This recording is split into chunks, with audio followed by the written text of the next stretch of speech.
Jack moved to the planet Moralen to escape his noisy city life. He wanted peace, quiet, and a place where no one bothered him. The village he found was small, quiet, and far from any big colonies. The sky had 2 red moons, the trees were blue, and the nights were cold. It was perfect, or so he thought, on his first day. He met an old alien man at the local food stall. The man had rough skin and yellow eyes, and he stared at Jack with caution. "You're new," the old alien said. Jack smiled. "Yeah, just arrived." The alien nodded slowly and leaned closer. "If you value your life, human, remember this. If she comes knocking during the red moon, don't open the door." Jack blinked, confused. "Who?" "The sister," the old man whispered. "The alien sister in heat," Jack chuckled, thinking it was a joke. But the old alien didn't laugh. "You will know it's her, because she won't speak much, and her eyes will shine like fire." Jack shrugged and said nothing more, but the warning stayed in his mind that evening. Jack sat outside his small metal cabin. Looking at the strange stars above, he liked the silence, the cold air, and the peaceful feeling of being alone. But part of him still thought about what the old alien had said. He even looked at his door before going inside, as if expecting something. He shook his head and laughed to himself. "It's just superstition," he muttered, and left the door slightly open. Days passed, and nothing strange happened. Jack worked on his solar panels, gathered food supplies, and fixed up his home. The villagers were distant but not unkind, still. Whenever he asked about the alien sister, their faces changed. They would look away, or change the subject quickly. One woman said, "She's not evil, just dangerous when it begins." Jack wanted to ask more, but they never told him what it was. Then came the night of the double red moon. The air was colder than usual, and the forest near Jack's cabin was too quiet. Not a single bird chirped, not a single leaf moved. Jack sat by his heater, reading an old book, when he heard it. 3 soft knocks on the door. He froze. The knocks came again, slow and weak. Jack stood up, heart racing, and walked toward the door. He remembered the warning.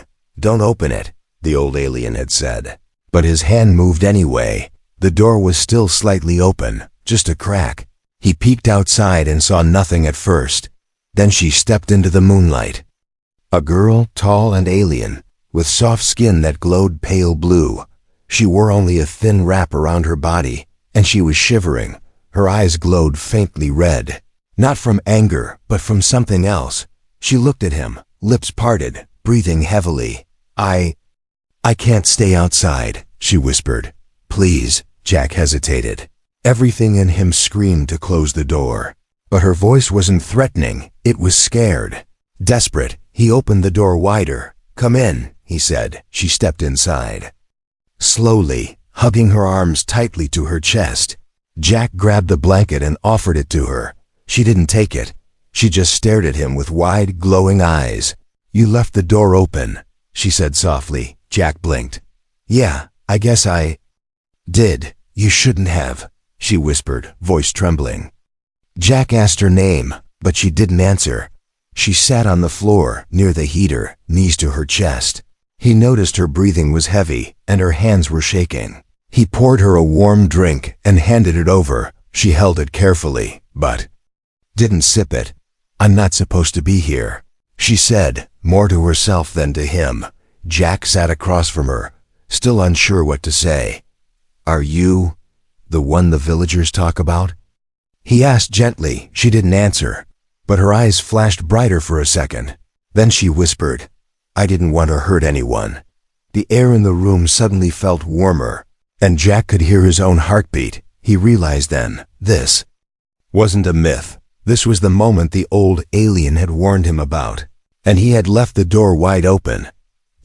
Jack didn't sleep that night, not even for a minute. The alien girl sat in silence across from him, her body still trembling though. The heater filled the room with warmth. Her glowing eyes watched the flickering light like she was trying to forget something. Jack wanted to speak, to ask who she really was, but every time he opened his mouth, her expression stopped him. It wasn't just fear on her face. It was something deeper, something broken. He stood and walked to the small kitchen, made a hot drink, and brought it back to her. She looked up at him slowly, as if she had forgotten where she was. "You don't know what I am, do you?" she said, voice low like a dying whisper. Jack shook his head. "I just know you're cold and scared." Her lips curved slightly, almost a smile, but it vanished before it became real. She sipped the drink, hands shaking, and closed her eyes for a second. Then her body jerked slightly, and she gasped. Jack rushed to her side. "What's wrong?" She clutched her arms tightly, whispering something in her own language, too fast for him to understand. Then she looked at him, eyes glowing brighter, skin changing color like shifting moonlight. "You should lock me out," she said. "You should have listened." "I don't even know your name," Jack said, kneeling beside her. She stared at him for a long time, then whispered, "Vera." He nodded slowly. "I'm Jack." She didn't reply, only looked away again. Her jaw clenched, her breath coming faster. Jack could feel the heat rising in the room again. Though the heater hadn't changed, the air between them was thick, heavy, strange. She tried to stand, stumbled, and almost fell. Jack caught her by the shoulders and steadied her. Vera's skin was burning hot now, not like a fever, but something else. Her eyes met his, and for a moment, he saw something wild there, something barely held back. She looked terrified of herself. "I should leave before it starts," she said. But her knees buckled again. "You can't walk in this state," Jack said. "You'll die out there." "Better me than you," she whispered, but didn't move again. He helped her to the sleeping couch in the corner, laid her down gently, and wrapped a blanket over her. She didn't resist, but her hands gripped the edges tightly like she was holding back a storm. "You don't understand," she said, eyes flickering like fire in a storm. "My kind during the heat. We lose sense, we don't think, only feel." Jack sat on the floor beside the couch. "I'm not afraid of you." Vera shook her head. "You should be." He watched her body tense, saw her fight herself, biting her lip until it bled. She turned away, hiding her face, her body glowing under the blanket. Like her blood had turned to light. Outside, the wind began to howl. Like the planet itself was warning him. Jack got up and locked the door at last. Not to keep her out, but to keep others from coming in. He turned off the lights and let the room fall into shadows, only the heater casting a soft glow. Vera breathed heavier now, short and quick. Her voice quiet, full of pain. "I didn't want this. I didn't ask for it," she muttered. "They call me cursed." Jack sat nearby and whispered, "You're not cursed. You're just alone." For the first time she looked at him like he wasn't a stranger. The heat between them wasn't just physical anymore. It was emotional, confusing, dangerous. Then her hand reached out, just a little, as if asking without words. Jack didn't touch her, but he stayed close. Her hand dropped back, fingers curling tight again. As her body shook once more, Jack whispered softly, like calming a wounded animal, "You're safe here, Vera. I won't let anything happen to you." She gave a dry laugh, her voice rough. "That's not a promise you can keep." He leaned closer. "Try me." Her breath caught, and she closed her eyes. Jack sat there, not knowing what would happen next, only knowing this. The door had been open once, but now his heart was too. Jack woke up on the cold floor with his back against the wall. He hadn't meant to fall asleep, but the silence in the room had wrapped around him like a heavy blanket. For a moment, he forgot where he was, until he heard her breathing, slow, steady, deeper than before. He looked over and saw Vera still curled up on the couch, the blanket halfway fallen off her glowing skin. She wasn't shivering anymore, but she wasn't calm either. Her body looked tense, like a fire waiting to rise again. Jack stood quietly, stretched his stiff arms, and walked to the small kitchen. He made warm water and placed it on the table, glancing back at her every few seconds. He didn't know if she'd wake up gentle or wild. That was the mystery now. Who was she this morning? When she finally stirred, it wasn't with a scream or growl. She opened her eyes slowly, blinking. at the dim light like it burned her. Then her eyes met his. She looked surprised to still see him there. "You didn't leave," she said softly. "I said I wouldn't," he replied, trying to smile. Her voice was different now, less shaky, more controlled, but still distant. She sat up slowly, her long hair messy and sticking to her damp skin. Jack offered her the warm water, and she took it without a word. He waited, letting her drink in peace. But inside, he had 1,000 questions. Finally, she looked up. "You don't understand what happened, do you?" Jack shook his head. "Not really. I almost lost control," she said. "But something held me back." Jack didn't speak, he just watched her carefully. She continued. "Usually once the heat starts, it consumes everything. Thoughts, memories, fear, only instinct remains." Her fingers tightened around the cup. "But this time, I heard your voice through it." Jack sat down across from her, resting his elbows on the table. "I wasn't trying to stop you," he said. "I was just trying to understand you." She tilted her head, studying him with tired eyes. "You're strange, human," she said. "Most would have run or called the guards." "I'm not." "Most," Jack replied, and for once, she smiled just a little. She stood up slowly, wrapping the blanket tighter around herself. Her movements were smoother now, but something still felt off. Her skin flickered with faint pulses of light, like electricity under the surface. Jack noticed it, but didn't ask. He could feel it. Something was building again. "Is it over?" he finally asked. Vera looked away, her smile gone. "No," she whispered. "This was only the beginning." Jack felt a chill crawl up his back. She walked to the door and touched it gently, her fingers tracing the metal like it was a memory. "My kind. We're not meant to be close to others during this time." Jack moved to her side.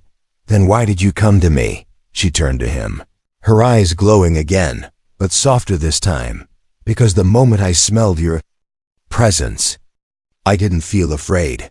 Jack didn't understand everything, but he understood enough to know one thing. He was in this now, deeper than he ever planned to be. He wasn't just helping her survive this heat.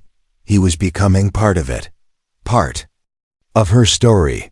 Whether he was ready or not, outside, the wind howled again, louder than before.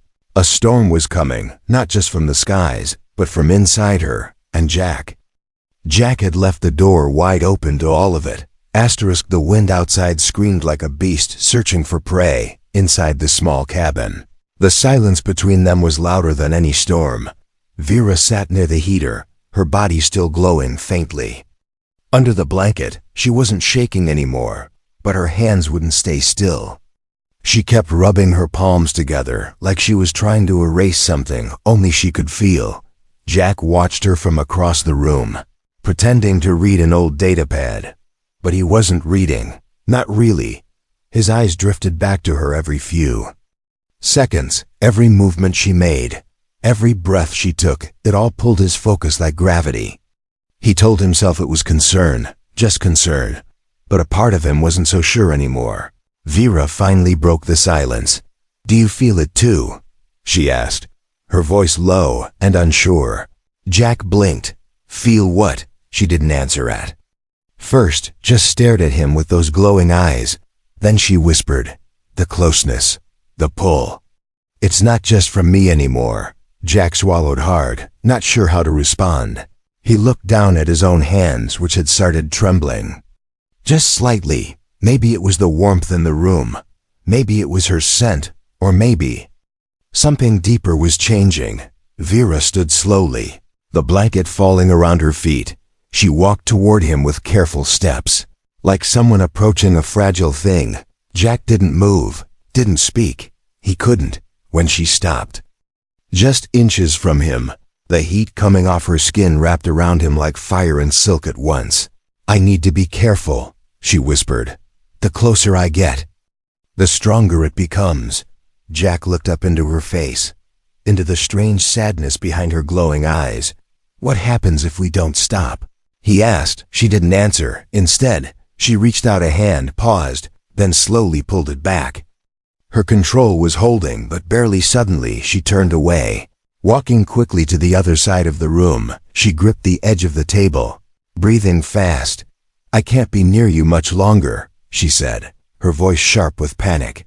"You're different, Jack. Your scent, your voice, your calm. It makes it worse and better at the same time." Jack stood up, unsure if he should go to her or give space. "You think I'm making you lose control?" "No," she said quickly. "I'm trying to stay in control." "Because of you." He stepped closer, slowly. "Then let me help," he said. "Whatever this is, we can figure it out." She turned her head toward him, her eyes softer now but filled with a quiet storm. "No one's ever said that to me," she whispered. "They always just ran." There was a long silence between them again. Then Vera said something that made Jack freeze. "If I stay here one more night, I won't be able to stop it." He didn't ask what it was. He already knew.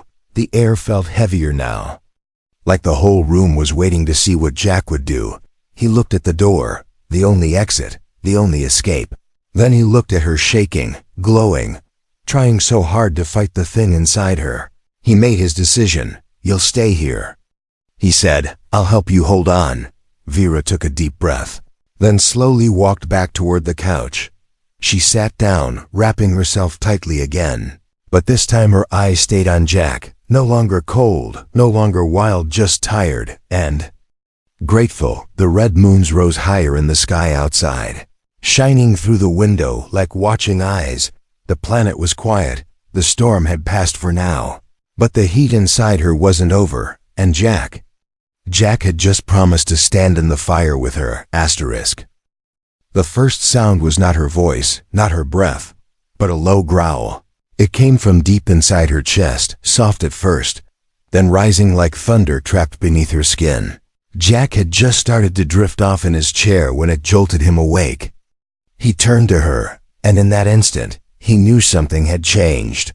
Vera was no longer wrapped in blankets. She stood near the wall, one hand gripping the edge like it was the only thing keeping her on this side of sanity. Her eyes no longer glowed faintly. They burned like twin stars, fierce and wild. Her body shimmered with heat waves, like the air around her couldn't decide if it wanted to burn or breathe. She turned toward him slowly, not like before, not careful or gentle. Her movements were sharper now, like a predator trying to remember it once had a heart. Jack stood up carefully, hands raised. "Vera, can you hear me?" Her head tilted and her lips parted, but no words came. Only another deep sound from her throat. He didn't run. He didn't even step back. Instead, he spoke again, slower this time. "It's me, Jack, remember?" For a moment, something flickered in her eyes, recognition, pain, maybe both. But then her face twisted, not in anger, but agony. "I'm sorry," she said in a voice that was barely hers. "I told you it would happen." Then she rushed toward him, not to attack, but to reach, to hold, to find some anchor. Jack caught her in his arms just before she collapsed, her body burning hot like metal left under a sun. She clung to him tightly, breathing fast against his chest. He held her, not out of fear, but something stranger, something stronger. "Fight it," he whispered. "You're still here. I know you are." Her hands grabbed the fabric of his shirt like it might disappear if she let go. Her voice trembled. "It's too much. The heat, the craving, the hunger make it stop." Jack could feel her nails digging into his back, but he didn't flinch. She wasn't trying to hurt him. She was trying not to hurt anything. He guided her back to the couch, helping her sit. She rocked slightly, her body still glowing, her breath still wild. "I've never made it this far," she said through clenched teeth. "Before now, I always broke." Jack kneeled beside her, gently placing his hands over hers. "Then break the pattern," he said softly. "Let this time be different." Her eyes met his, and for a second, the fire inside her paused. Just for a second. Enough for her to speak clearer. "I don't want to lose myself in you, Jack." "You won't," he said. "I won't let you." She laughed, a strange, breathless sound. Not from humor but despair. "You're just a human," she said. "You don't know what it's like to burn without a reason." Then give it one, he replied. Let me be your reason. The glow around her pulsed once more, then slowly began to fade, not vanish, but calm. Her breathing slowed, her hands relaxed, and her voice softened.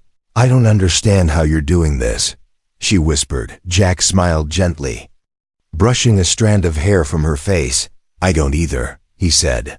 But maybe you don't have to fight this alone anymore. The night stretched on, longer than any before. The red moons outside passed their highest point, and the stars above blinked like they too were watching in silence.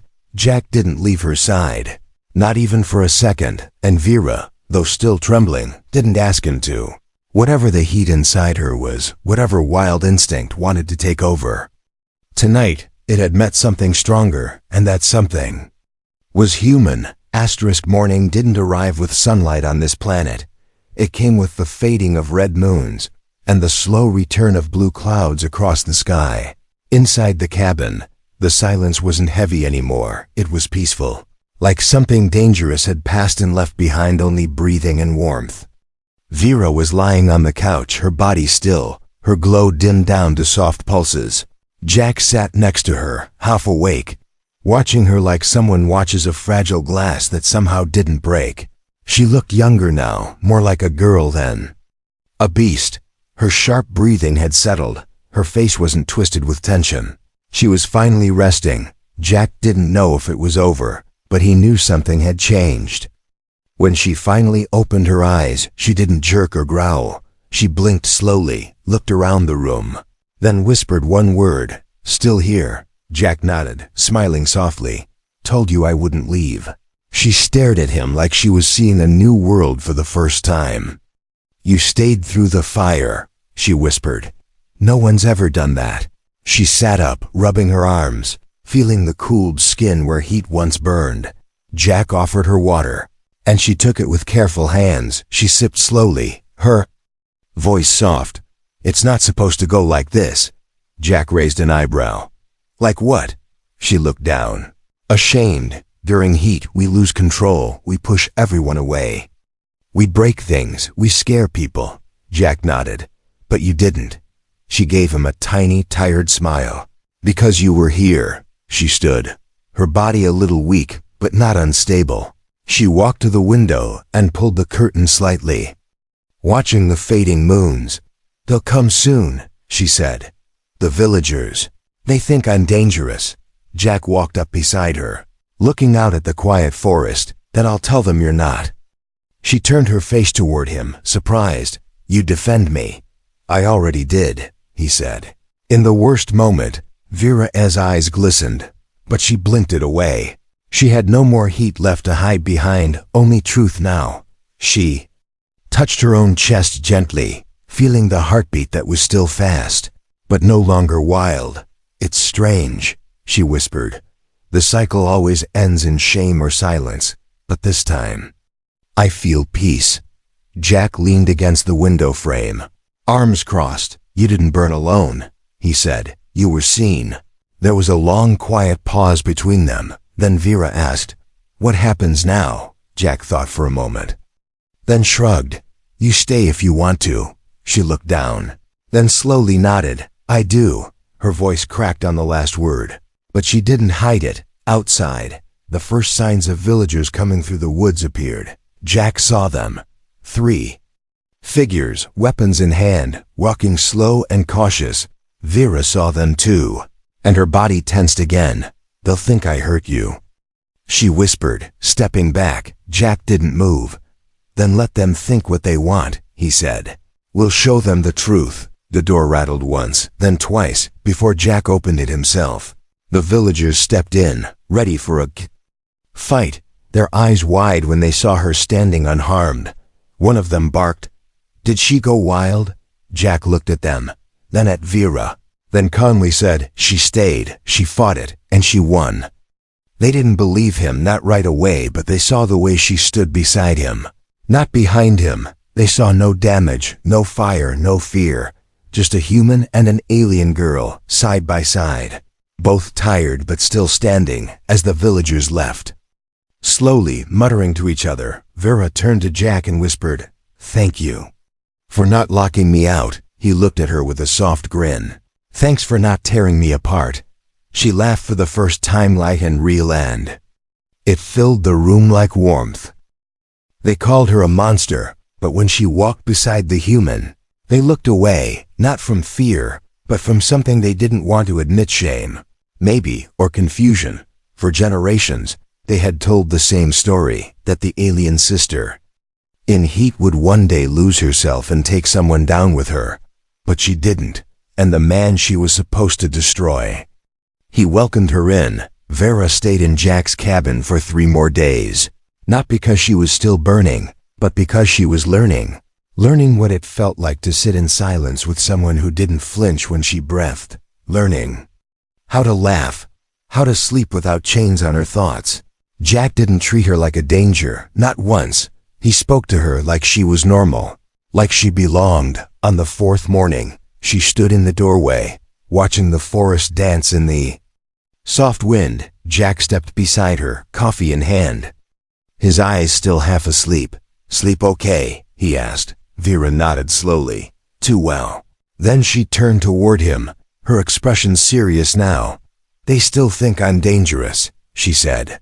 "They're just waiting for me to slip." Jack took a sip and shrugged. "Then let them wait," he said. "You're not theirs to fear anymore." Later that day, the village elder arrived.